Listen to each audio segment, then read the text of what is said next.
రేవంత్ అన్న పేద ఇంటికి పండుగ తెస్తాడు. సోనియమ్మ దివెనతోని రాహులన్న సైనికుడయ్యి పెద్ద కొడుకై యుద్ధం చెయ్య సిద్ధమాయే రేవంత్ అన్న.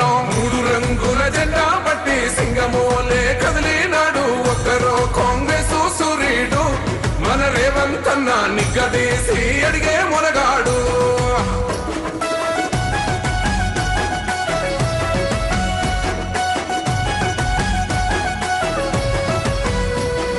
దాడులెన్ని జరిగిన గాని దడువలేదు రేవంత్ అన్న. గంతకంతా ఎత్తుకు ఎదిగాడో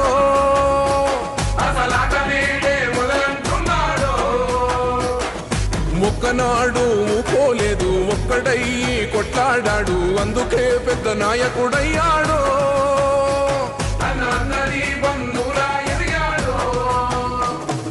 అమరవీరుల త్యాగం చూసి అమ్మ సోనియ చలువతోటి వచ్చిన మన తెలంగాణ రక్షణే చేయమంటున్నాడు. 3 రంగుల జెండా పట్టి సింగమోలే కదిలినాడు ఒక్కరో కాంగ్రెస్ సూర్యుడు.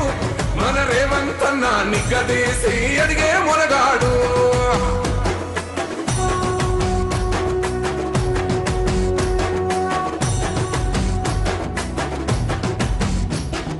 అహమంటూ లేనివాడు అందరినీ కలిపేటోడు ఆనాటి రోజులు తెస్తాడో. మన ఆశలన్నీ తెచ్చే నాయకుడు. ఇందిరమ్మ రాజ్యం మళ్ళీ రేవంతు వల్లే సాధ్యం. మన వంతుగా గన్నకు తోడుందా మన ఉద్యమానికి సిద్ధం అయిపోదా. తెలంగాణ పులి బిడ్డ మరవబోదు నిన్ని గంట. జై జై మా రేవంత్ అన్న గన్నది మన తెలంగాణ. 3 రంగుల జెండా బట్టి సింగమోలే కదిలినాడు ఒక్కరో కాంగ్రెస్ సూర్యుడు. మన రేవంత్ అన్న నిగ్గదీసి అడిగే మునగాడు.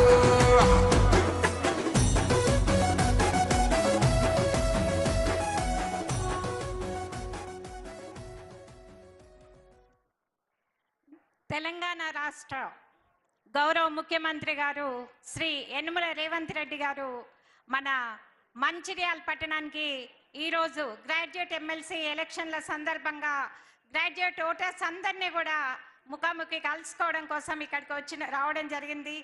వారికి ఘన స్వాగతం తెలియజేస్తున్నాం. అలాగే మహేష్ కుమార్ గౌడ్ గారు పిసిసి చీఫ్, వారు కూడా ఈరోజు మంచిర్యాలకి రావడం జరిగింది. వారికి కూడా సాదర స్వాగతం తెలియజేస్తున్నాం. అలాగే మన రాష్ట్ర ఇన్ఛార్జ్ శ్రీమతి దనసరి అనసూయక్క గారు రావడం జరిగింది. వారికి, అలాగే మన పెద్దపల్లి పార్లమెంట్ ఇన్ఛార్జ్ రాష్ట్ర ఐటీ మినిస్టర్ శ్రీ దుద్దిల్ల శ్రీధర్ బాబు గారు, వారికి కూడా ఘన స్వాగతం తెలియజేస్తున్నాం. అలాగే వాళ్ళతో వచ్చిన మిగతా ఎమ్మెల్యేలు, పెద్దలు, ప్రతి ఒక్కరికి కూడా పేరు పేరున స్వాగతం తెలియజేస్తున్నాం. ఈరోజు దయచేసి ముఖ్యమంత్రి గారికి ఒకే ఒక విన్నపం నేను చేయదలుచుకున్నాను.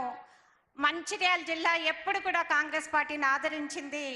గత అసెంబ్లీ ఎలక్షన్స్లో ఈ జిల్లాకు సంబంధించిన 4 ఎమ్మెల్యేలు కూడా గెలిపించి కాంగ్రెస్ పార్టీ ఎమ్మెల్యేలను గెలిపించడం జరిగింది. గత బీఆర్ఎస్ ప్రభుత్వ హయాంలో 10 సంవత్సరాలు ఇక్కడున్న మా కార్యకర్తలు కాంగ్రెస్ జెండా పట్టుకొని సైనికుల్లాగా కొట్లాడడం జరిగింది. వాళ్ళందరికీ కూడా మీరు చేయూతనివ్వాలి, వాళ్ళకు అండగా నిలబడాలి అని చెప్పేసి ఈ సందర్భంగా నేను విజ్ఞప్తి చేస్తున్నాను. అలాగే రేవంత్ రెడ్డి గారు పిసిసి ప్రెసిడెంట్ అయిన తర్వాత మొట్టమొదటి సభ మనం ఇంద్రవెల్లిలో 1,00,000 మందికి పైగా కాంగ్రెస్ పార్టీ అభిమానులు, కార్యకర్తలతో విజయవంతం చేసుకోవడం జరిగింది. ఆ తర్వాత ఇదే ప్రాంగణంలో ఆల్ ఇండియా అధ్యక్షుడు ఖర్గేజీ గారు ఇక్కడికి వచ్చి ఆ సభను కూడా మనం విజయవంతం చేసుకోవడం జరిగింది. ప్రతిసారి కూడా మన కాంగ్రెస్ పార్టీ అండగా నిలబడుతున్న కార్యకర్తలందరికీ కూడా మేలు చేయాలి, వాళ్ళకి అండగా నిలబడాలని గౌరవ ముఖ్యమంత్రి గారిని మరొకసారి వేడుకుంటున్నాను. జై కాంగ్రెస్. ఇప్పుడు సభను ఉద్దేశించి ప్రేమ్ సాగర్ రావు గారు మంచిర్యాల ఎమ్మెల్యే మాట్లాడతారు.